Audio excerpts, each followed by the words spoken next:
En Primera de Corintios, capítulo 1, versículos del 18 al 25, se nos muestra un pasaje muy hermoso donde se nos deja ver claramente un contraste entre lo que es la sabiduría de Dios y la sabiduría de este mundo. Se dice que en cada genio hay una dosis de locura. No sé cuán cierto puede ser esto, pero se dice que en cada genio hay una dosis de locura. Ninguna gran mente, decía Aristóteles, ha existido nunca sin un toque de locura. Cuando nosotros miramos lo que es la locura, hacia fines del siglo XIX más o menos se le consideraba como un comportamiento que rechazaba las normas sociales establecidas. Cuando miramos un poco hacia sus raíces en cuanto a lo que es la locura, del latino vulgar delirare, se nos muestra claramente que significa alguien que está desviado del surco recto. O sea, alguien que está empezando a sembrar, alguien que está haciendo los surcos en la tierra y de pronto le ha salido de una manera distinta. Locura, según el diccionario, es la desviación del juicio o del uso de la razón. Antiguamente pues se creía que la locura era algo sobrenatural, que pasaba algo sobrenatural con las personas o que había alguna posesión demoníaca. A veces se piensa solamente que todas las personas que están en un estado de locura o en algo similar a ello, normalmente están poseídos por demonios. Pero no necesariamente esto es tan cierto. Cuando uno mira los evangelios se va a dar cuenta que a Jesús lo traían los endemoniados y otras personas que le traían eran los lunáticos. En el mismo grupo que le traían habían endemoniados y también lunáticos a los que nosotros conocemos como personas que han perdido la razón. Entonces, cuando uno mira un poco acerca de la locura, se va a dar cuenta que esto era parte también de lo que es el ministerio de Jesús. Tenía que abordar personas así y muchas veces tenía que de alguna manera en su poder milagroso sanar a estas personas. Una de las cosas que decía Salvador Dalí, una persona conocida más o menos como un genio, pero a su vez también como que variaba de vez en cuando, él decía que su locura era sagrada y que nadie debía tocársela.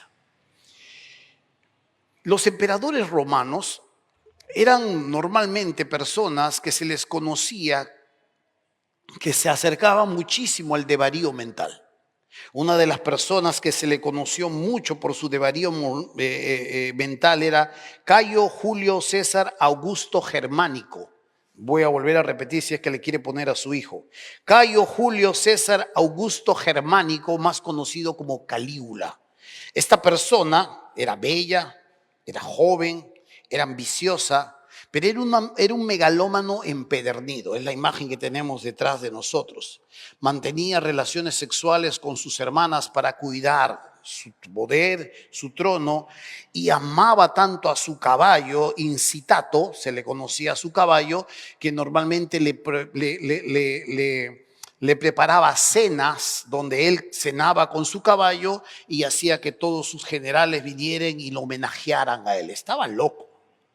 Una de las cosas que él hacía para su caballo que tanto amaba era nombrarlo y tenía la intención de nombrarlo un senador y a su vez también quería nombrarlo como un sacerdote, un cónsul o un sacerdote. Y él murió en manos de su propia guardia. No fue asesinado, fue traicionado porque este hombre cada vez más desvariaba y cada vez más se le conocía como loco. ¿Sabe por qué? Muchas veces esto se ve muchísimo entre los emperadores romanos y cada cierto tiempo iba surgiendo un poco acerca de ello. Las investigaciones más recientes se creen que mucho de ello se debía al objeto donde ellos bebían. Los emperadores romanos tenían algunas copas donde ellos disfrutaban del jugo de la vid y ellos bebían de allí constantemente y estas eran recipientes o copas de plomo. Cuando uno mira la ingesta del plomo le lleva a dos cosas: un sistema nervioso que colapsa y luego al desvarío mental. Entonces, cuando uno mira, esta era una de las razones por las que los emperadores romanos normalmente se acercaban muchísimo a lo que es la locura. Pero surge una pregunta. Aquel que nos ha dado la razón, aquel que nos ha dado la capacidad para pensar, aquel que nos ha dado la capacidad para profundizar, para inventar, para investigar, aquel que nos ha dado la capacidad para comunicarnos, ¿puede ser acusado de loco? ¿Hay algo de loco en Dios? ¿Hay algo que probablemente puede acercarnos a evaluar en que Dios no cuadra con algunas cosas que normalmente nosotros miramos como normales? ¿Podríamos nosotros decir que en Dios hay cierta dosis de locura porque justamente no va con lo que nosotros llamamos normal en esta vida? Cuando uno mira un poco acerca de esta razón, se va a dar cuenta que en este texto que Pablo está hablando a la iglesia de los Corintios, va a llamar esto como una locura de Dios. Esto es algo que lo acusan a Dios de estar loco y lo acusan a Dios de completamente estar fuera de sí cuando propugna y sostiene estas verdades que el día de hoy vamos a ver. Rápidamente vamos a abrir nuestras Biblias en Primera de Corintios capítulo 1, versículo 18 hasta el 24. En el capítulo 1 de Primera de Corintios, capítulo 18 al 24, dice así las Escrituras. Porque la palabra de la cruz es locura a los que se pierden, pero a los que se salvan, esto es, a nosotros, es poder de Dios. Pues está escrito, destruiré la sabiduría de los sabios y desecharé el entendimiento de los entendidos. ¿Dónde está el sabio? ¿Dónde está el escriba? ¿Dónde está el disputador de este siglo? ¿No ha enloquecido Dios la sabiduría del mundo? Pues ya que en la sabiduría de Dios el mundo no conoció a Dios mediante la sabiduría, agradó a Dios salvar a los creyentes por la locura de la predicación. Porque los judíos piden señales y los griegos buscan sabiduría. Pero nosotros predicamos a Cristo crucificado, para los judíos ciertamente tropezadero y para los gentiles locura. Mas para los llamados así judíos como griegos, Cristo poder de Dios y sabiduría de Dios. En esta porción el apóstol Pablo está trayendo a los corintios hacia un tema que ellos no pueden pasar por alto.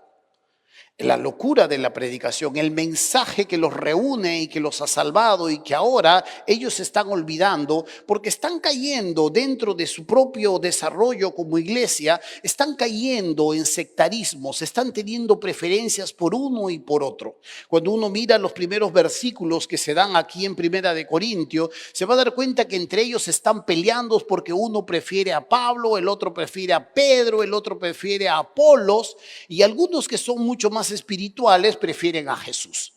Y Pablo los está llamando a reaccionar frente a esta división que entre ellos está surgiendo, porque esto trae un grave peligro para la existencia y la coexistencia entre ellos.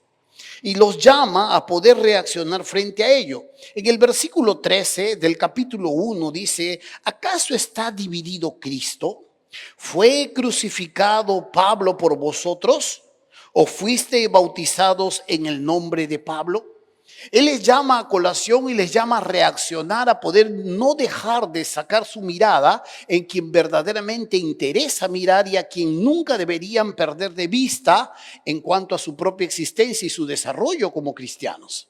Les habla que la mirada debe estar puesta en Jesús, el crucificado, el resucitado y no en un hombre, no en un líder. Ellos aquí, cuando uno empieza a investigar un poco acerca de ello, preferían mucho más a Apolos. Apolos era una persona que los griegos, estos griegos que se habían convertido, lo admiraban. Aunque Apolos había recibido la invitación de poder hacerse cargo de esta iglesia, Apolos había dicho no, paso. El próximo año tal vez. Pero ellos admiraban mucho a Apolos porque tenía una elocuencia.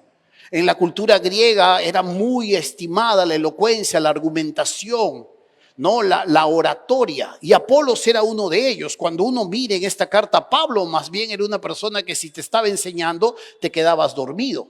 Pedro probablemente también tenía elocuencia y esto era algo que les llamaba la atención y que preferían. Pero Pablo, aquí el escritor de esta carta, los está jalando a no dejar de mirar a quien verdaderamente debe importar en su existencia. Porque si empiezan a mirar al ras del suelo y empiezan a mirar a los hombres, tarde o temprano un hombre te va a desengañar. Tarde o temprano ese hombre o esa mujer a la que tú admiras, tarde o temprano te va a desengañar. No va a llenar tus expectativas y va a parecer que estás juntando agua, como dicen las escrituras, en un recipiente que tiene rajaduras. Hace agua, se le escapa, se va. Y solo tienes que poner tu mirada verdaderamente donde debe estar impresa, donde debe estar fijada.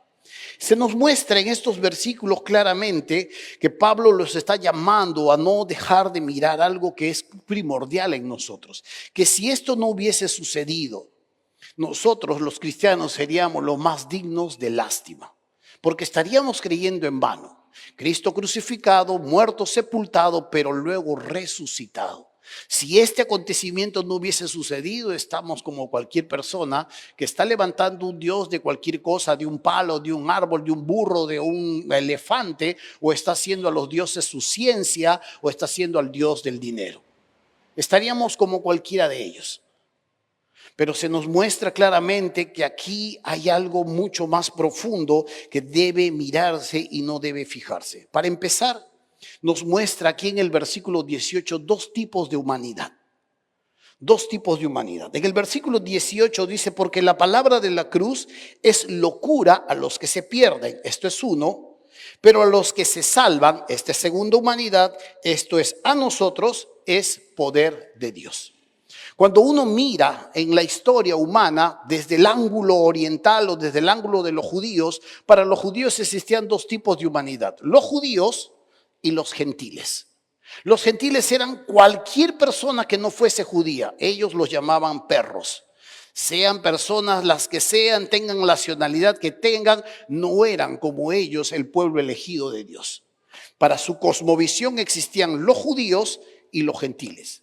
Cuando se desarrolla la cultura greco-romana, existían dos tipos de naciones también, o dos tipos de humanidad. Los greco-romanos y los bárbaros. Las personas ignorantes, los bárbaros que sean también de cualquier nacionalidad, pero no eran como ellos. Pero desde que Cristo llegó a este mundo y Cristo fue muerto, crucificado, sepultado y resucitado, se llevó a cabo una nueva etapa para la humanidad. Y solo existen dos seres humanos en este planeta. No existen 3, 4 y 5. Los que se pierden y los que se salvan. No existe el tercer tipo donde está en el purgatorio, que está pagando, le estás haciendo una misa para que de alguna manera pase al cielo. Son dos. Los que se pierden y los que se salvan. Cristo inaugura una nueva humanidad. O con Él o sin Él.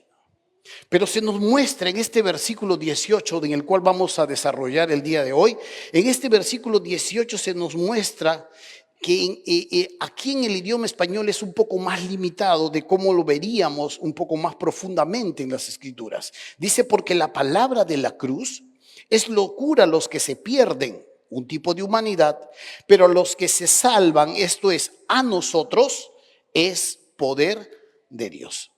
Cuando uno mira la palabra aquí, cruz, se va a dar cuenta que es una locura para aquellas personas que se pierden.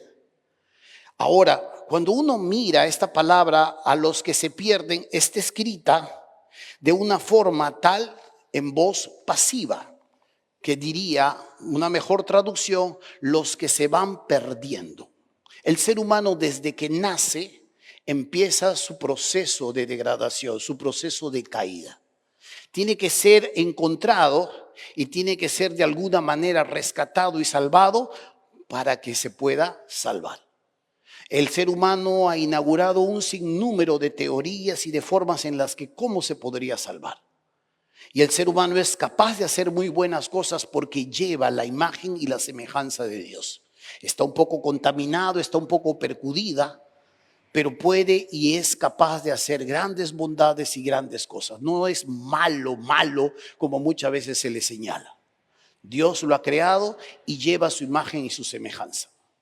Pero cuando vemos aquí esta voz en la que fue escrita, es una voz pasiva.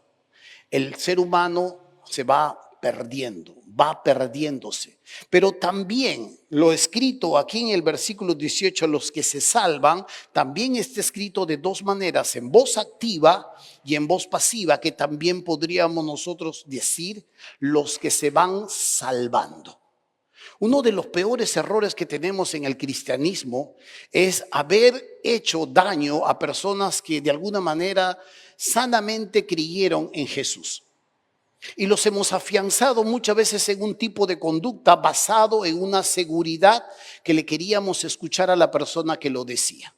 Por ejemplo, a mí me dijeron una vez y me preguntaron, si tú te mueres en este momento, hace muchos años atrás, no ahorita, ¿a dónde te irías? Yo decía, como no tenía mucho conocimiento bíblico, bueno, si yo me muero en este momento, dependiendo, le digo, pero que si estoy en pecado, me iría al infierno. No, me decía, no, está mal. Mira, si tú te mueres en este momento como has creído en Jesús, tú te vas al cielo. Ya. Y si estoy en pecado, igual te vas al cielo. Así que te voy a volver a preguntar. Si tú te mueres en este momento, ¿a dónde te irías? Al cielo. Ajá, me decía. Esa es la cuestión. Entonces el problema es que pensamos que la salvación es un hecho que se efectuó una vez para siempre. Pero cuando tú miras aquí a los que se salvan, es un hecho que está continuamente desarrollándose hacia un fin, hacia un momento que va a terminar finalmente con la erradicación total del pecado en la vida del ser humano. Cuando uno mira la cruz de Cristo, se va a dar cuenta que una de las culturas más que desarrollaron la cruz fueron personas como los romanos. ¿Sabe? ¿Por qué introduzco un poco en este momento la cruz? Porque aquí lo que Pablo está tratando de decirnos y enseñarnos es acerca de que esta cruz es una locura para algunas personas. Pero para otros esto no solamente es locura, es sabiduría y es poder de Dios.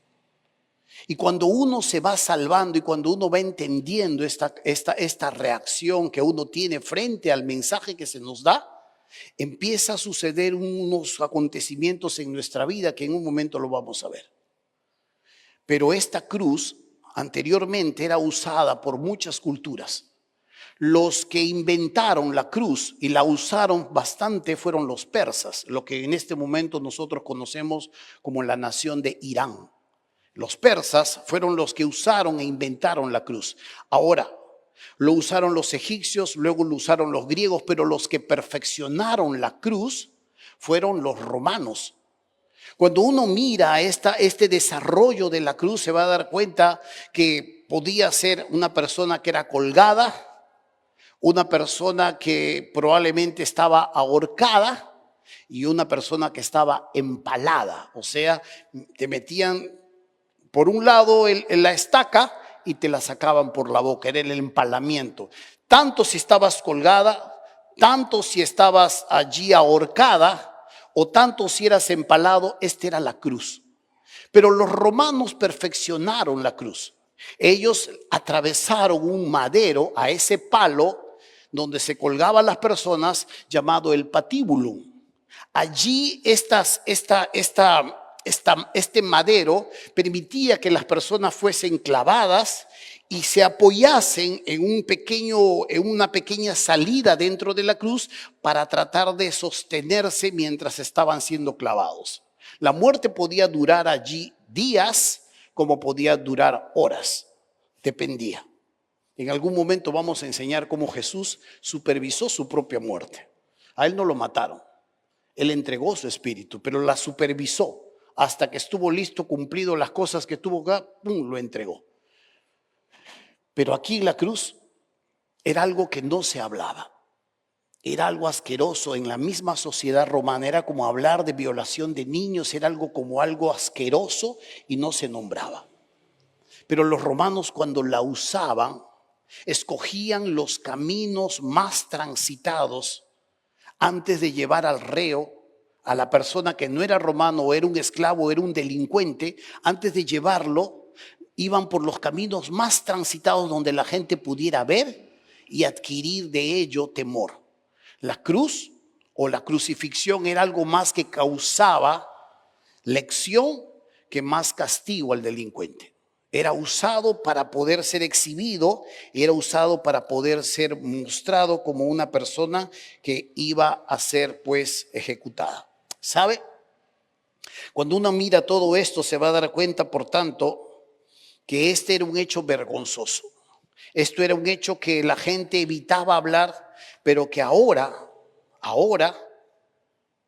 entre los cristianos, deja de ser un instrumento de vergüenza y de tortura para hacer algo que realmente vale la pena nombrar. Por eso es que para los que se pierden, esto era una idiotez. ¿Cómo me vas a decir que esto es algo grandioso? Si aquí desnudos, azotados, exhibidos como cualquier delincuente, se muestran las personas y nosotros ni siquiera podemos hablar de eso, ¿cómo me vas a decir que un mensaje de la cruz es sabiduría? Esto es locura. Pero para los que se salvan, esto era sabiduría de Dios y esto era poder de Dios. El próximo domingo vamos a seguir desarrollando este tema. Pero es muy interesante poder ver aquí una gran verdad. Los que se pierden estaba en una voz pasiva o una voz activa que se van perdiendo. Pero los que se salvan también de la misma manera van salvándose. Cuando uno mira esta verdad, Pablo decía en la iglesia de Roma también, porque no me avergüenzo del evangelio, porque es poder de Dios para salvación a todo aquel que cree, al judío primeramente y también al griego. Cuando tú miras este mensaje de la cruz, lo puedes encontrar de diversas maneras. Cuando vas a las escrituras, tú puedes encontrarla con una designación de el evangelio. Cuando tú puedes mirar también en otra parte las escrituras, van a hablar del mismo mensaje de la cruz como el mensaje de Cristo o la cruz de Cristo, o lo van a llamar las buenas nuevas. La cuestión es que todas estas designaciones hablan de un solo mensaje. Un mensaje donde se muestra en esencia alguien que fue santo, puro, tomado, castigado, clavado, muerto por pecados ajenos, sepultado, pero que la muerte no lo retuvo, resucitó. Y aquí tú puedes ver que para nosotros es algo que constantemente va sucediendo. Por eso es que en los que se salvan, dice el versículo 18, suceden tres cosas. En el pasado hemos sido justificados por la sangre de Cristo. En el momento en que tú crees en Jesús, tus pecados son perdonados y justificados. Tu acta de los decretos dice tus pecados que han sido puestos son clavados juntamente con Jesús. Quedan arregladas las cuentas con Dios. En el presente somos santificados. Dios empieza un proceso de transformación en nuestras vidas, donde cada vez más vamos siendo limpiados, donde nuestra mente va siendo renovada, donde nuestro entendimiento va desarrollando y profundizando con ese Dios al que nos desarrollamos o al que nos relacionamos. En ese momento nuestro corazón, nuestra mente, nuestro intelecto va entendiendo claramente, renovando hábitos antiguos y adquiriendo nuevos hábitos según lo que vamos entendiendo en las Escrituras. Y en el futuro, lo que va a suceder con esta misma salvación que es voz activa es que el pecado va a ser completamente erradicado y un nuevo cuerpo se te va a entregar. Por eso es que cuando Jesús habla que esta es la vida eterna, Padre, que te conozcan a ti. En este mismo momento nosotros ya vamos conociendo parte de lo que es la vida eterna, adquiriendo conocimiento, desarrollando destrezas para relacionarnos con ese Dios y en la eternidad recibir nuevas instrucciones y nuevos momentos para nuestra existencia, seres inmortales. Pero es la salvación. Cuando nosotros pensamos que es un hecho, que yo tomé una decisión, que me apuntaron y repetí una oración, me pierdo todo el proceso. Me pierdo todo el proceso. Me pierdo algunos problemas, los veo como problemas. Me pierdo algunos momentos donde veo todo, pido a Dios paciencia. Dios empieza a desarrollar paciencia y veo más bien a toda la gente como que me ataca, como la gente habla de mí, como que la gente no me quiere, etcétera, etcétera. Me empiezo a perder el proceso. cuando empiezo a entender que la salvación es todo un proceso que no termina aún hasta el momento en que me entreguen un nuevo cuerpo inmortal para vivir eternamente y el pecado sea completamente erradicado de mi vida, allí se habrá consumado finalmente todo lo que nosotros conocemos como la soteria, la salvación. Si nosotros entendemos la salvación como un hecho, repite conmigo, yo entrego mi vida a Jesús. Muy bien, de ahora en adelante entrego mi vida a Cristo. Voy a dejar de tomar, voy a dejar de fumar, voy a dejar de bailar, voy a dejar de hacer esto. Esto sí puede ser una locura. Esto sí puede ser una locura. En el momento más bien que yo entiendo que conozco a Jesús como mi Señor y que se inicia un proceso donde Él empieza a limpiarme, no solo me justifica, sino que ahora empieza a limpiar, a renovar y a transformar mi vida. Y hay un largo camino por recorrer, tedioso a veces, frustrante a veces, lleno de gozo, de conociendo al Señor, pero a veces conociéndome profundamente también, admirándome de cosas que soy capaz y que nunca lo había descubierto. Voy camino rumbo hacia una glorificación. Esa es la salvación. Por eso es que en el versículo 18 podemos entender claramente estos dos tipos de humanidad. Aún el que se salva está en un proceso de decadencia, de caída. Y el que se salva aún está en un proceso de glorificación hacia arriba. Es interesante cuando uno puede mirar claramente esta gran realidad en medio de nuestra existencia. Y dice el versículo 18, aún todavía seguimos ahí, dice: porque la palabra de la cruz o el evangelio es locura a los que se pierden, pero a los que se salvan, esto es, a nosotros, es poder de Dios. En el versículo 22 dice: porque los judíos piden señales y los griegos buscan sabiduría, pero nosotros predicamos a Cristo crucificado, para los judíos ciertamente tropezadero y para los gentiles locura. Mas para los llamados así judíos como griego, Cristo, poder de Dios y sabiduría de Dios. El versículo 18 también hace alusión a esta palabra, poder de Dios. Para el Hijo de Dios, para el cristiano, el evangelio es poder de Dios. La palabra poder tiene dos acepciones. Dunamis, de donde parte la palabra dinamita, ¡boom!, una explosión, algo que acontece y deja de ser, o dínamo, una máquina que continuamente está produciendo energía. Cuando el apóstol Pablo está escribiendo que para nosotros el evangelio es poder de Dios, no se está refiriendo a dunamis, sino se está refiriendo a dínamo. El poder de Dios, el mensaje de la cruz para nosotros es algo que constantemente nos está energizando, algo que constantemente va renovando. Por eso es que en el momento en que tú entregas tu vida al Señor, reconoces a Cristo como tu Señor, a su vez también viene a tu vida ese poder que te energiza, que te transforma, que te lleva en un crecimiento de día en día. Y es por eso que cuando predicamos un evangelio donde solamente estamos hablando, deja de chupar, deja de pegarle a tu mujer, deja de estar haciendo esto y lo otro, es un evangelio moral. Vivo a media cuadra de la Plaza de Armas y escucho a hombres y mujeres bien intencionados que quieren predicar el evangelio. Pero lo que más se ponen a hablar es contra el diablo, más se ponen a hablar es contra el trago, más lo que se ponen a hablar es contra, deja de estar yendo al cine, deja de estar yendo a la playa, no uses ropa de baño y tantas cosas donde el mensaje de la cruz es sacado a un lado. El Cristo crucificado, muerto y resucitado es sacado a un lado. Y lo que entra en su reemplazo es moral, moralismo. Y la gente no llega a entender, por más buenas intenciones que tienen de hablar del evangelio, más es lo que le dan miedo. Más es lo que pervierten el evangelio, aunque lo están tratando de hacer con buenas intenciones. A veces estoy en mi casa, me da ganas de bajar hasta el parque y, ¡oh, cállate! O desenchufarle la máquina, porque carambas, de verdad.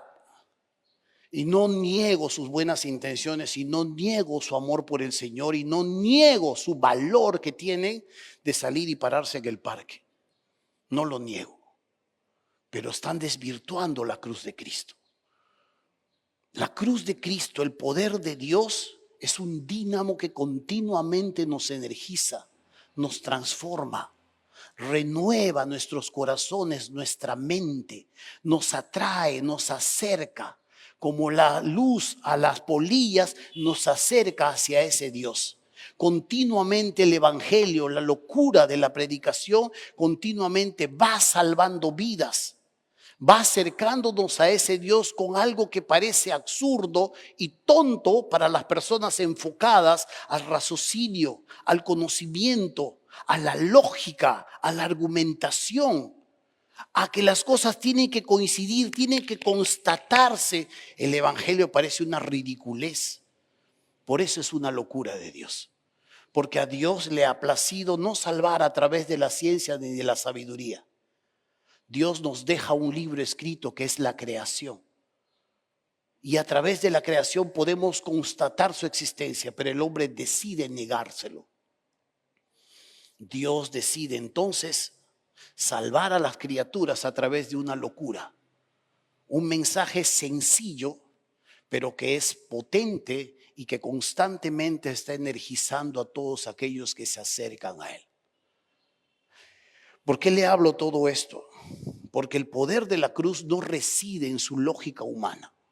El poder de la cruz reside en su capacidad para transformar vidas y restaurarlas a la relación correcta del hombre para con Dios.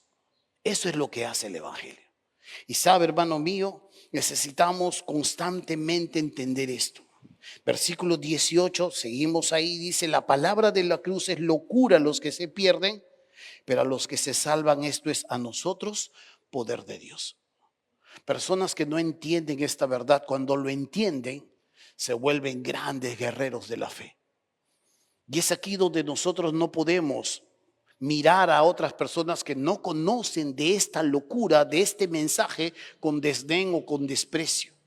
No podemos repetir la misma idea de los judíos. Ellos son perros, nosotros los elegidos. No. Es aquí donde tenemos que entender esta gran realidad, pero tenemos que enfrentarnos ante una gran verdad. La gente lo va a ver como una enorme tontería. ¿Sabe? En el Monte Palatino, hace muchos años atrás, en los 1800 y picos, en una expedición arqueológica se describió este grafiti antiguo de los tiempos de Jesús. Lo que nosotros hoy haríamos con spray, esta gente lo hizo con un punzón o con un clavo. Si tú miras la imagen, es un hombre que está puesto en una cruz, pero la cabeza es una cabeza de burro. Y otro hombre a su costado que está mirándolo y está poniendo la mirada en él. Dentro de ese grafiti hay una frase que dice: Alexamenos sebete teón. La traducción sería: Alexamenos adora a su Dios. Es la burla, porque ese lugar era una guarnición romana, es la burla de unos soldados ante su colega soldado que se ha convertido a Cristo. Y como probablemente se están riendo de él de alguna manera, también lo están escribiendo, pero es una burla. Para ellos, ese que está crucificado es más un burro que un ser humano. Es un tonto, es un idiota, no cuadra. Para ellos es un tropiezo. Un Dios no puede morir crucificado. Nunca podría suceder eso. Y para ellos es una burla que hacen para Alexamenos, alguien que en algún momento puso su confianza en Jesús y ahora le cree, pero ahora a su vez también es perseguido por su fe, por su creencia en ese Señor. Así el mundo lo va a ver. Y es por eso que necesitamos entender esto. No escondas tu identidad. no la escondas. Por eso es que Jesús dice, bienaventurado el hombre que no halle tropiezo en mí. No la escondas. Y que tu barrio sepa que tú eres un hijo de Dios. No te pongas a poner tu volumen a todo volumen, tu música, de tal manera que también estén pensando en que baja la voz. Pero al menos puedes tener algunas acciones donde claramente tú puedes mostrar tu identidad. No la escondas en tus estudios. No la escondas en tu día a día, en tus negocios. No escondas la identidad que Dios te ha dado, porque es muy fácil para ellos señalarlo y probablemente te digan o te vean como un retrógrada, como un ignorante o como un tonto que está creyendo en fábulas o mitos. No la escondas. Esto sucedió hace muchísimos años, 1800 años, 2000 años, y sigue sucediendo hoy en día. Hace poco, el 27 de septiembre, se hizo viral una de las cosas que sucedió con una bebida gaseosa. Tienen una máquina que personaliza los nombres para la lata de bebida. Tú podías, antes de comprarla, digitar tu nombre y la máquina imprime tu nombre. Pero el problema es que podías poner Buda, Satanás, Confucio, pero cuando tú tenías que poner el nombre de Jesús, la máquina decía, ups, hay un error en todo esto. La cuestión que personas que se llamaban Jesús empezaron a levantar su voz y a hacer viral esta verdad. Coca-Cola un poco que lo pensó, pero siguió la tendencia de tal manera que dijo, no podemos poner ese nombre porque ese nombre causa división.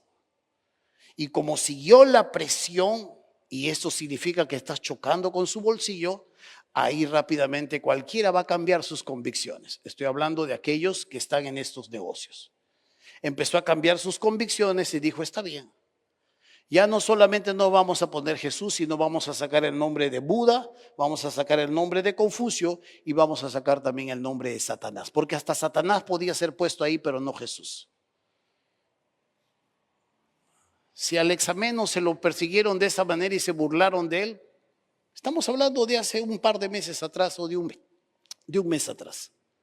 Esto es algo normal en este mundo. Para la gente que no entiende al Señor, esto es una locura. Esto es una piedra de tropiezo. La próxima semana vamos a desarrollar este tema. Pero la gente que entiende al Señor, la que se va salvando, la que va en un proceso de transformación, esto tiene que ser más bien un privilegio. Esto tiene que ser una cicatriz en el corazón de un guerrero. Esto tiene que ser más bien algo como un galón o un galardón en el corazón de un soldado del Señor. Y no escondas tu identidad. No la tapes, no la disfraces. No bajes el volumen cuando estás escuchando música cristiana y se acercan tus patas. No escondas tu Biblia en una bolsa negra o te da roche cargarla. No la escondas. Permite vivir tu identidad. No provoques controversias. No provoques a ir a romper ahora la estatua del Señor de los Milagros. No estoy llamándote a eso. Estoy llamándote a que tú puedas vivir tu vida de manera tal que no tengas que esconder nada de lo que Dios es para ti. ¿Por qué estamos hablando un poco de esto? Se ha abierto una puerta grande para la iglesia. Dentro de poco, juntamente con los Gedeones del Perú, el Ministerio de los Jóvenes y el área de movilización, los que miran las misiones, se ha abierto puerta grande a los colegios. Tenemos acceso a muchos colegios donde vamos a poder compartir el mensaje a personas que son en este momento adolescentes. No estamos hablando de 200, estamos hablando de más de 3,000 personas. Y estamos en este momento en el antes de que eso suceda. ¿Por qué? Porque necesitamos entender y refrescar nuestra cosmovisión de por qué nos reunimos. De por qué estamos aquí juntos, no solo para adorar, sino también para comunicar. Y necesitamos entender que nuestros corazones tienen que estar preparados para cuando otras personas que no conocen al Señor puedan empezar a llegar a estos lugares. Porque de todas esas personas, algunos se seguirán perdiendo y algunos empezarán el proceso de la salvación. Es inevitable. Pero a los que lleguen, mostraremos amor, misericordia, una buena actitud y seremos las personas que los vamos a recibir. Amén. Pero primero tenemos que orar. Primero tenemos que pedir misericordia a Dios por ellos. Primero tenemos que preparar la iglesia en nuestro corazón y no verlo solamente como una actividad, sino como parte de nuestra identidad. Llevamos un mensaje. Ese mensaje es una locura para muchos, pero para nosotros es la sabiduría de Dios y es el dínamo o el poder de Dios para nuestras vidas. Amén. La próxima semana vamos a continuar con el tema. Por ahora vamos a quedar allí y vamos a terminar orando. Oremos un momento.